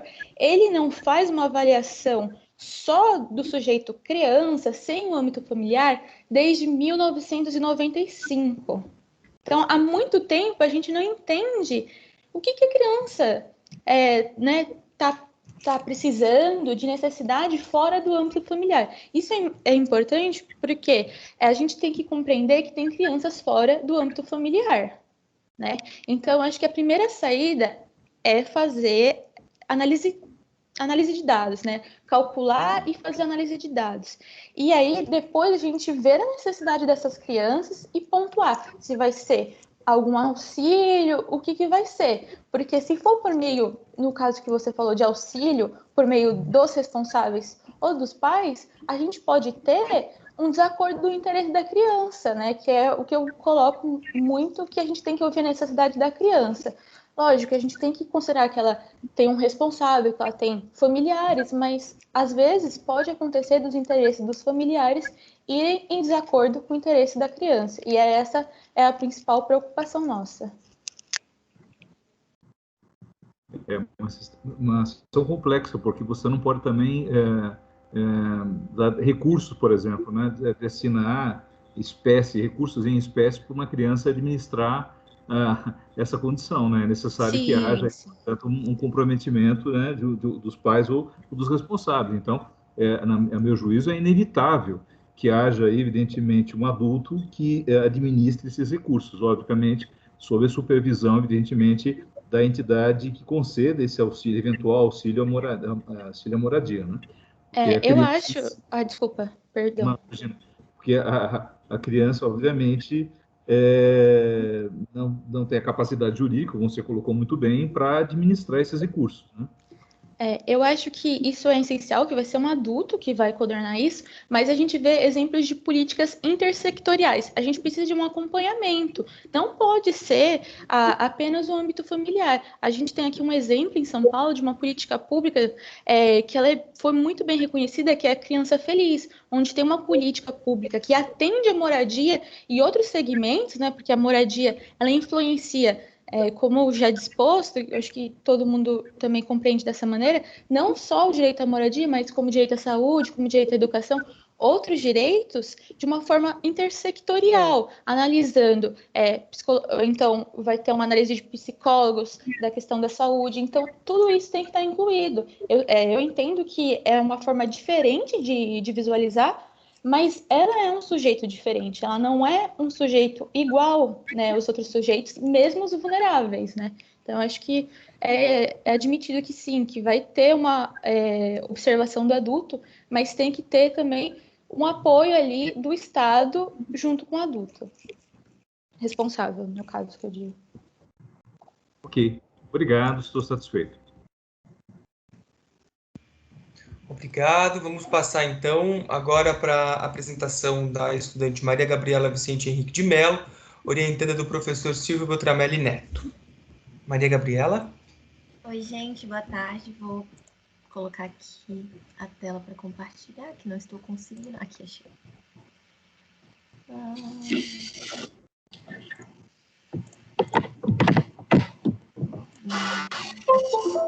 Oi? Joia, tá aparecendo. Não, fiz errado aqui de novo. Pronto, aqui. Primeiramente, eu gostaria de começar agradecendo a CNPq pelo fomento, ao Silvio pela oportunidade, por 2 vezes, fiz 2 ciclos de iniciação científica, ao nosso grupo de estudos, e em especial ao Torresmo e o Leandro, que tiveram nesse ciclo junto comigo, e a gente conseguiu se ajudar bastante, mas ao grupo de estudos no geral, e também a minha família e os meus amigos, por todo o apoio. O meu projeto se chama Trabalho e Direitos Humanos no Século XXI, o perfil global da morfologia das relações laborais e a sua relação com o campo jurídico. Só para a gente começar contextualizando o tema, eu parto do princípio da existência das revoluções industriais, aceitando a primeira revolução industrial, que é quando temos a energia elétrica e máquina a vapor, entre 1760 e 1850, a segunda revolução industrial, onde temos a renovação de técnicas produtivas, entre 1850 e 1970, e uma terceira revolução industrial, entre 1970 e 2000, com a revolução digital. Por que eu vou parar em 2000? Porque a partir de 2000, dentro da hipótese que nós construímos, nós vamos verificar a existência de uma quarta revolução industrial, que não vai surgir por uma inovação, né? Ela não vai trazer nenhum elemento novo, mas ela vai surgir por um desdobramento da revolução tecnológica, ou seja, um desdobramento da terceira revolução industrial. Nós vamos partir desse pressuposto de que existe, de fato, uma quarta revolução industrial e que estamos vivendo nela pela própria força que esses desdobramentos têm e que ele causa mudanças tão impactantes que é impossível você pensar em um mero desdobramento.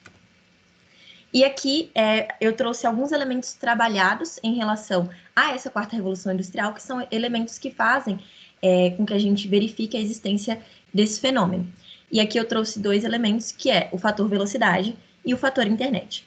Em relação ao fator velocidade, o que eu observo é o próprio surgimento do fenômeno, que vai surgir apenas 30 anos após a terceira revolução industrial, e todas as outras revoluções industriais surgiram com 100 anos diferentes uma da outra. Então, esse fenômeno, por ser um desdobramento, ele se dá de maneira muito rápida e muito impactante. Então, se você pensa até mesmo dentro do próprio fenômeno, de 2000 para cá, 2020, onde a gente já vive nesse ciclo de quarta revolução industrial, o mundo mudou completamente por causa desses desdobramentos e dessas novas tecnologias que fazem parte da quarta revolução industrial. E vamos falar mais dela de uma maneira melhor quando falarmos do fator internet. E também as próprias exigências do fenômeno. A rapidez, a velocidade, ela é uma característica intrínseca à quarta revolução industrial, não apenas em seu surgimento, como também em relação às suas exigências. Então, quando a gente traz essa questão para o campo do trabalho, a gente vai observar uma exigência cada vez maior em uma adequação aos novos moldes tecnológicos, né? A gente precisa de trabalhadores que saibam lidar com tecnologia, e isso fica muito evidente dentro da pandemia. O tempo que você teve para se adaptar aos métodos tecnológicos, eles foi pequeno, não apenas pela questão da pandemia em si, mas também por uma exigência do próprio mercado. E o mercado tem cada vez mais exigido essa qualificação, e a consequência dessa qualificação vai ser o corte de pessoas que não se qualificam. Ele só aceita quem está adequado a isso em uma velocidade extremamente rápida. A grande maioria delas, 38% das pessoas que têm qualificação exigidas, têm até 6 meses para essa qualificação. E em relação ao fator internet, a gente tem o mesmo elemento, que é exatamente esse elemento que surge na terceira revolução industrial, só que remodelado. De repente, você tem um surgimento de aplicativos, você tem uma economia inteligente, em que a internet ela leva e traz conhecimento, informações, sem que seja necessária interferência humana. Então, a gente tem esse trabalho morto se sobrepondo e crescendo em relação ao trabalho vivo. E também em relação a esse elemento inserido no seio social. Ele deixa de ser um mero elemento de produção e passa a ser um elemento cotidiano. Todos nós temos que ter acesso à internet para estarmos conectados ao mundo, e mais uma vez essa é uma questão que fica evidenciada na pandemia. temos que ter internet para a nossa vida, própria vida social, nós estamos ligados por redes sociais. Então, esse elemento deixa de ser um mero elemento de produção e passa a ser um elemento inserido no seio social. E aí a gente tem, como consequência, as tendências a um trabalho precário, que é próprio da era digital. O trabalho precário, por essência, ele é próprio do sistema em que a gente está inserido, né, o próprio capitalismo, mas quando a gente chega na era digital e a gente chega na quarta revolução industrial, a gente vai ter algumas tendências que são próprias desse período. Como, por exemplo, uma chamada bipolarização, em que a gente pode encontrar, de um lado, postos de trabalho altamente qualificados, que exigem uma questão de intelecto muito maior, e que também tem que ser adaptadas a essas novas tecnologias, porque as atividades intelectuais também passam a necessitar dessa interação. E se, por um lado, a gente tem esses trabalhos de topo, né, de gestão, de intelectualidade, de até prestígio social, por outro lado, a gente vai ter trabalhos cada vez mais precarizados, marcados por contratos flexíveis ou marcados pela falta de contratos, né, que são os autônomos, que é a questão do empreendedorismo que surge com muita força nessa época, que, por exemplo, a gente tem em grande tendência da questão da uberização, dos aplicativos, dos entregadores, dos motoristas de Ubers. Outra tendência vai ser a ultraflexibilização, uma flexibilização que não seria possível sem essa tecnologia. Então, a gente começa a perceber um trabalho, por exemplo, pode ser feito em casa, e aí a flexibilização se torna muito maior. Ou quando você tem o trabalho pelo aplicativo mesmo, você, aspas, faz o seu horário, mas em realidade você tem o tempo que você precisa trabalhar, mas em realidade você só decide quais são os períodos que você vai utilizar, porque existe a imposição de quantas horas você vai trabalhar ou você não tira o seu rendimento. E a questão da subordinação, que tem, né, também se acentuado na quarta revolução industrial em relação aos autônomos. Você tem essa onda dos pequenos empreendedores, dos autônomos, do empresário de si mesmo, em que a gente começa a se questionar a questão da subordinação, e isso também vai ficar muito mais evidente quando a gente vai falar dos aplicativos. Eles respondem a um aplicativo, eles têm regras, eles têm questões de bloqueio se eles não cumprem essas regras, mas eles são ditos como autônomos, e onde fica a subordinação? E a gente vai ter um debate muito crescente em relação a isso, não só no Brasil, como no mundo todo, que é a esfera em que eu fiz o meu estudo. A gente tem o problema da pesquisa, que foi qual o atual panorama morfológico das relações laborais em um nível global e quais os seus efeitos no campo jurídico dos direitos humanos trabalhistas. Meu objetivo geral foi compreender o atual panorama morfológico, que são os modos de existir e de se realizar na esfera global das relações de trabalho e os efeitos provocados no campo jurídico dos direitos humanos trabalhistas. Os objetivos específicos foram realizar estudos de sistematização das principais fontes bibliográficas de cunho científico que versem sobre as matérias, confeccionar um relatório de pesquisa com os avanços, apresentar os resultados em eventos científicos e produzir pelo menos um texto científico que materializasse meus resultados. Não estou conseguindo passar o slide. Consegui. A minha metodologia foi a hipotética dedutiva, fiz uma análise qualitativa por meio de verificação bibliográfica. Essa daqui é a minha bibliografia revisada, eu vou passar rapidinho porque tem bastante coisa, mas eu vou destacar aqui os trabalhos, né, que estão aqui pertinho da gente, do Ricardo Antunes e da Ludmila Costec Abílio. A Ursula Russ, que também é um grande exponente em questão da quarta revolução industrial, e o próprio Klaus Schwab, que é a pessoa que criou esse termo, e também documentos de organizações internacionais a respeito do assunto. Quanto aos meus resultados obtidos, eu observei que a quarta revolução industrial ela é singular, justamente por essas questões que eu levantei anteriormente, a questão do tempo, 100 anos, todas elas ocorreram com 100 anos de diferença, e essa vem 30 anos depois apenas, com adaptação veloz, exigindo uma adaptação veloz a seus meios, e além de ter como elemento central um elemento que não é novo, como aconteceu anteriormente. Você traz um elemento que já é antigo, que se desdobrou e evoluiu tanto, que ele gera uma nova revolução industrial. Então, ela seria completamente singular em seus moldes.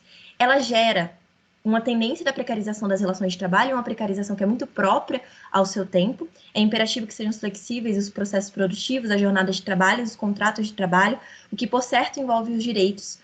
E as análises críticas dos efeitos da quarta revolução industrial apontam, deste modo, para uma intensificação da exploração do trabalho associada à supressão de direitos pelo incremento do labor informal e, para as hipóteses em que você ainda tem a contratação formal, uma profunda precarização imposta por modalidades atípicas de contratos laborais. E, por fim, eu verifiquei que o direito do trabalho tem que ser ator central para regular essas tendências. Diante das modificações e tendências estudadas, observa-se o direito do trabalho como ator central para evitar essa crescente precarização do trabalho, que tem se despontado como consequência da quarta revolução industrial. No âmbito internacional, eu observei um destaque em questão para a ONU, por meio do PNUD, que nos RDHs trouxe essa preocupação, em especial nos últimos RDHs, e também da OIT, que já fez em alguns documentos essa observação. E essas preocupações, elas precisam ser centralizadas para que, de fato, a gente tenha modificações efetivas quanto a essas tendências, que por enquanto são só tendências, mas que mostram ser algo que vai se concretizar caso não mudemos essa postura que temos atualmente. E aqui eu trago a minha produção técnico-científica associada a esse projeto, com destaque para a questão do artigo, que a gente submeteu. Opa, o artigo está no outro. Para apresentação de trabalhos, recentemente a gente fez uma apresentação no Congresso Internacional de Direito, o Congresso de Direito Internacional da CBDI, que também é um congresso internacional, e artigo submetido, que está aqui mesmo, tinha me enganado, que a gente mandou um artigo científico para a revista Estudos Constitucionais, Hermenêutica e Direito do Trabalho, que é uma Qualis A1, e estamos aguardando a aprovação. Além disso, também tivemos as outras comunicações orais e publicação em anais, inclusive também em sua maioria, de eventos da própria universidade. Acho que parei de compartilhar? Não parei de compartilhar? Pronto. É isso. Muito obrigada pela atenção. Fico aqui aberta aos questionamentos. Obrigado, Maria Gabriela. Professor Miali. Bom, obrigado, professor Pedro. Quero cumprimentar a Maria Gabriela e o professor Silvio pelo excelente trabalho que fizeram, pela pesquisa cuidadosa no tema tão atual, tão relevante e tão impactante nas relações de trabalho e nas relações humanas em geral, né? Nós verificamos essa precarização também em relação à própria educação, né? Nós, enquanto professores, temos nos deparado com desafios gigantescos nessa perspectiva.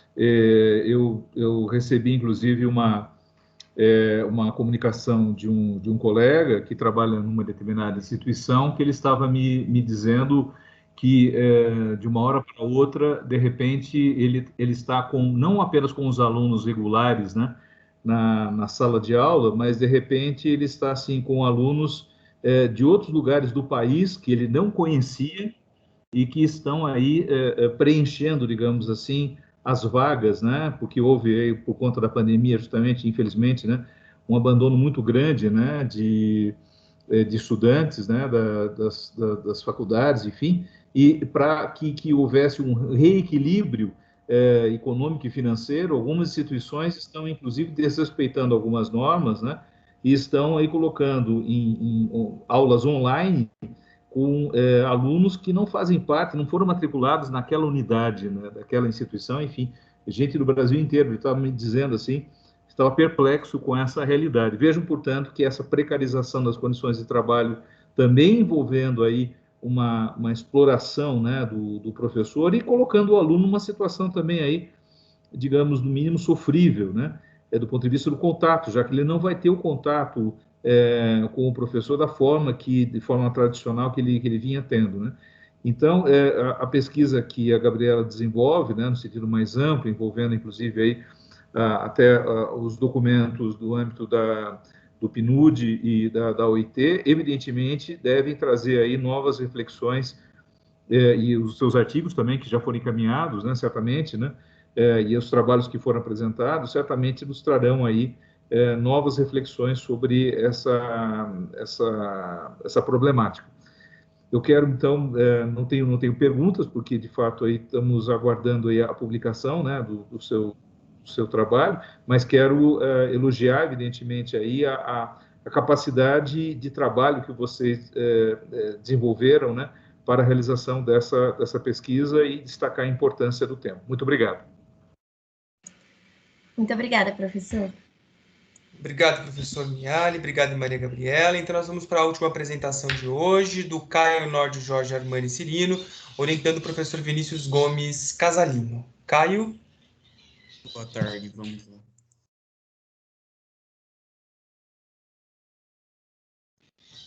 Estamos te ouvindo. Agora, sim.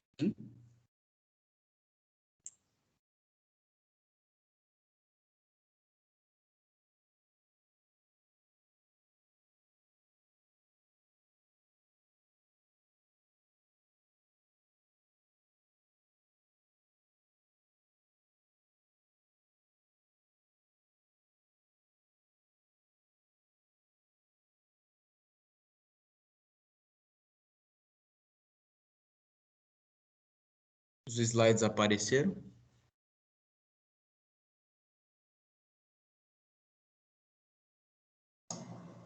Ainda não.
Pedro,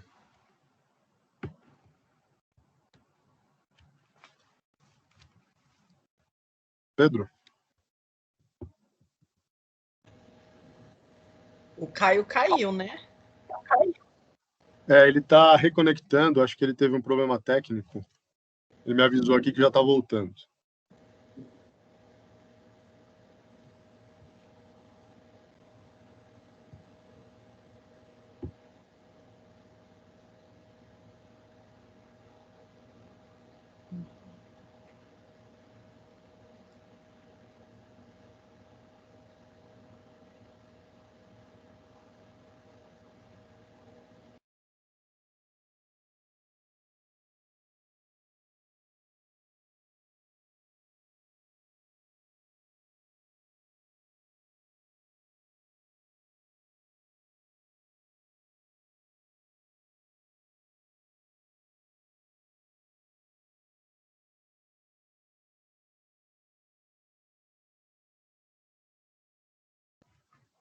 Apareceu, Caio. Apareceu. Para mim tá Só um carregando. Isso, só um momento, eu não sei se o Pedro caiu.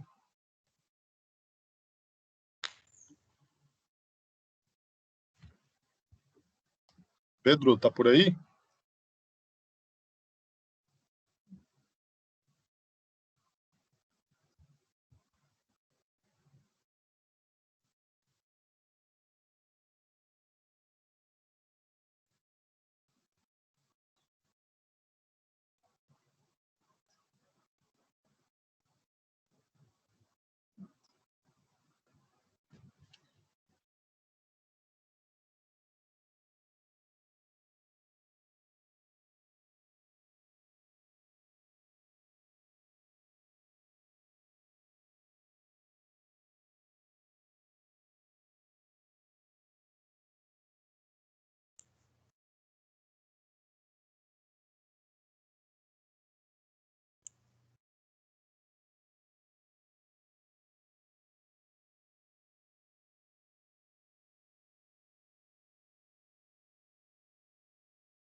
Quando puder, eu estou pronto. Pedro?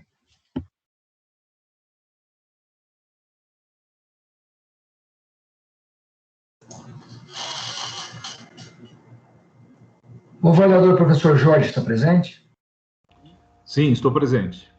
Professor Jorge, eu autorizaria que nós fizéssemos uma substituição ad hoc do coordenador da sala, que deve ter perdido a internet também. Pois não. Eu substituo. Aliás, Silvio Beltramelli está aí, que é do mesmo grupo, ou Cabral, que é do mesmo grupo do Pedro, que se pudesse controlar o horário, enquanto o professor Jorge faz a avaliação. Eu estou por aqui, sim. Se vocês estão de acordo, a gente dá continuidade. Então, por favor, Silvio. Muito obrigado. Vamos lá, Caio.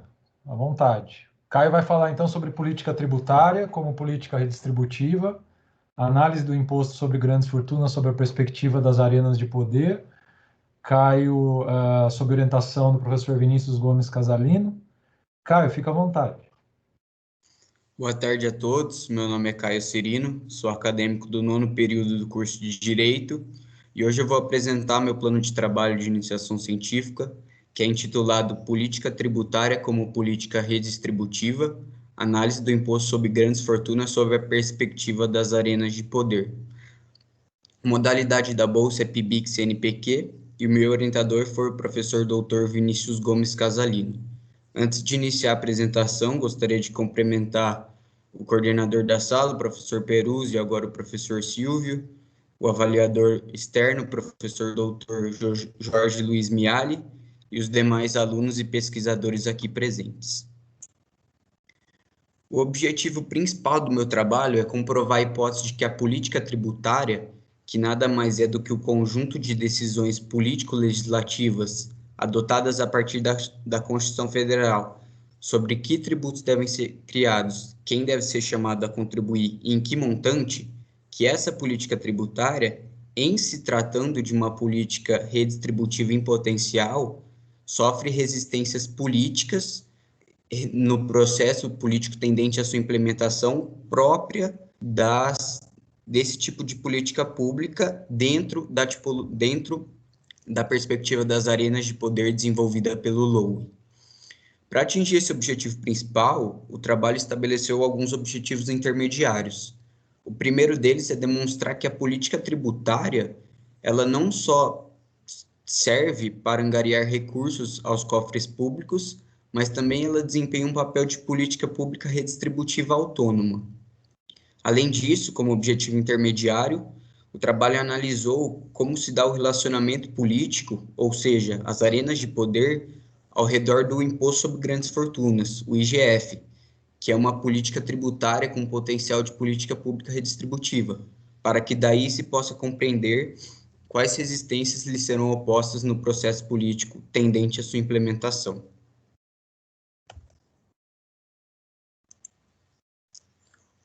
A pesquisa ela foi conduzida a partir do levantamento de bibliografia e dos projetos de lei tendente à implementação do IGF.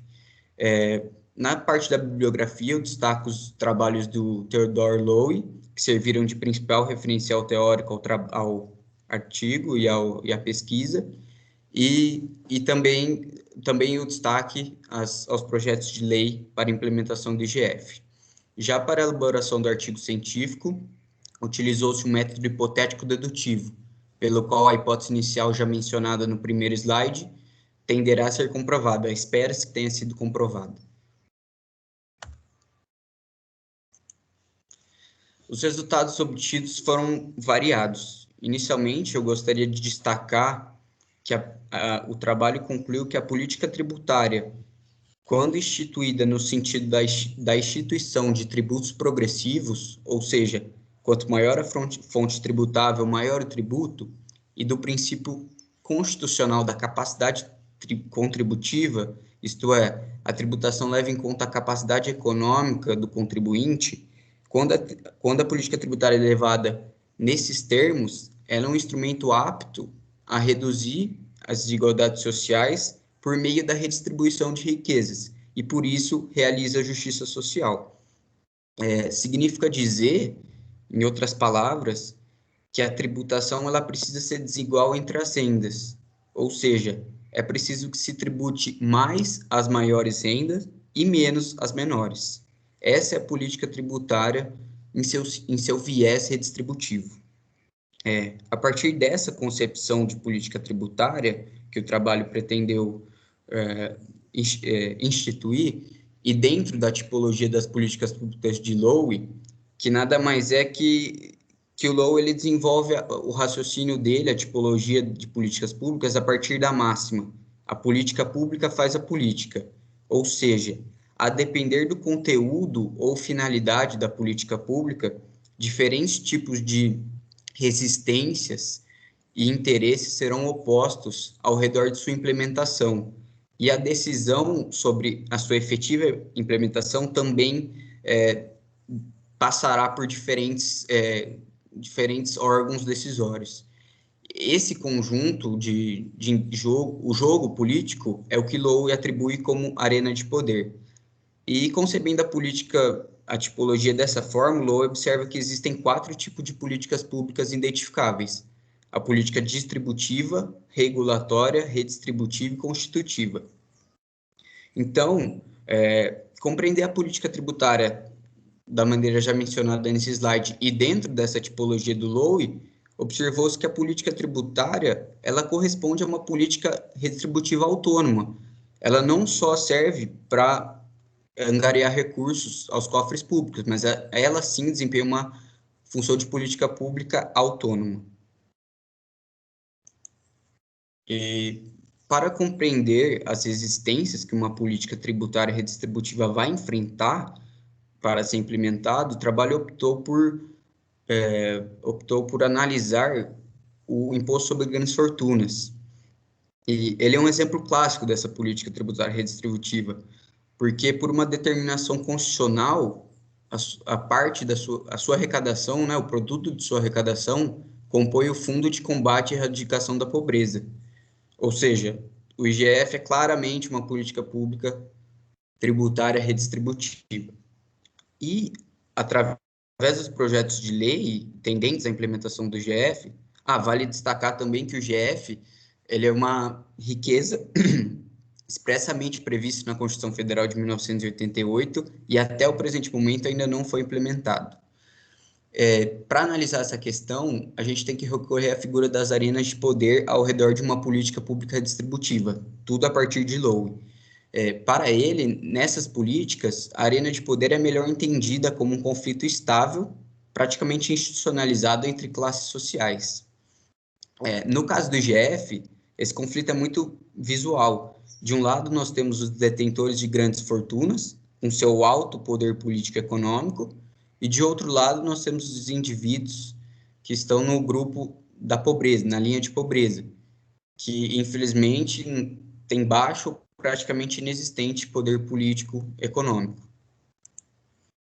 Nesse cenário dessa arena de poder tão desigual, observou-se que todas as iniciativas legislativas para a instituição do IGF, mesmo após 30 anos da Constituição Federal de 1988, não vingaram no Congresso Nacional, nenhuma delas. Em virtude disso, o trabalho concluiu que um dos principais motivos da não instituição do IGF no Brasil até os dias de hoje é de ordem política. Isso quer dizer que o grupo detentor de grandes fortunas se faz prevalecer na arena de poder. Seus interesses são privilegiados em detrimento de tantos outros interesses, como os dos indivíduos da linha de pobreza, que poderiam ser muito bem privilegiados com a instituição desse imposto. Sem olvidar também que a instituição desse imposto promoveria um enriquecimento do Estado. Isso indiretamente beneficia a todos. Por fim, eu destaco que existe também uma questão de como a sociedade enxerga esses dois grupos da arena de poder. Se de um lado a gente pode afirmar que os super ricos eles são vistos como indivíduos que contribuem para o vigor econômico e fomentam oportunidades, de outro lado, os indivíduos na linha da pobreza são, por vezes, vistos como inertes ou indispostos a buscar oportunidades. Isso influencia no jogo político. Diante desses resultados, o trabalho conseguiu comprovar sua hipótese de que uma política pública redistributiva sofre resistências ferozes no processo político tendente à sua implementação. Por fim, eu destaco as bibliografias, e aqui eu faço referência especial aos 2 escritos do Lowe, que serviram de referencial teórico ao desenvolvimento do trabalho. Com isso, eu encerro minha apresentação, agradeço ao CNPq, ao meu orientador, professor Dr. Vinícius Gomes Casalino, e me coloco à disposição para eventuais perguntas. Obrigado, Caio. Professor Miali. Obrigado, professor Pedro. Quero cumprimentar o Caio e o professor Vinícius pela pesquisa tão atual. Eu me refiro, evidentemente, é óbvio, às notícias de ontem, né? Que revelaram que o Trump não paga imposto há 10 anos, né? Pelo menos, na verdade. É uma pessoa tão pobre, efetivamente, né? Obviamente que ele não é o defensor do IGF, né? Obviamente, né? Eu perguntaria a você, eu não conheço os trabalhos do Lowe, mas existe alguma análise do Lowe em relação às arenas de poder envolvendo justamente aí as opções de políticas tributárias em relação ao Partido Democrata e ao Partido Republicano? Você, Caio, chegou a verificar nos seus estudos alguma análise justamente sobre as arenas de poder envolvendo o embate tributário aí de propostas de natureza tributária entre o Partido Republicano e o Partido Democrata? Obrigado pela pergunta, professor. Eu destaco que o Lowe, e justamente isso foi um dos principais combustíveis aí para a pesquisa, que o Lowe introduz no campo das políticas redistributivas o imposto de renda progressivo. Então, ele não chega a analisar propriamente essa questão desse embate entre os 2 partidos em questões de política tributária, mas ele sim faz uma análise do imposto de renda progressivo como uma política pública redistributiva, e a partir daí ele conclui também que o imposto de renda, na verdade, ele é pouco progressivo, se for analisar ele de fato, né? Então, ele observa, sim, que as políticas tributárias também, justamente por sua feição redistributiva, elas encontram resistências no processo político. Ele usa como exemplo principal o imposto de renda progressivo. Perfeito. Agora, no âmbito da reforma tributária, né, que pelo jeito ficou para as calendas, né? Quem sabe, né, voltemos a discutir novamente, né, esse IGF, que é tão essencial numa sociedade tão injusta e tão desigual quanto a sociedade brasileira, né? Quero cumprimentar, então, a relevância social do seu trabalho, né, e o professor Vinícius também pela orientação. E encerro por aqui, então, muito obrigado. Obrigado. Então, meus caros, minhas caras, parabéns aos estudantes que apresentaram. Mais uma vez, muito obrigado, professor Miali, pela disponibilidade, pela atenção. Obrigado aos professores orientadores que nos acompanharam. E nós vamos, então, aqui, eu peço só para que seja encerrada a gravação, para que a gente possa encerrar a nossa atividade aqui dentro do nosso prazo previsto.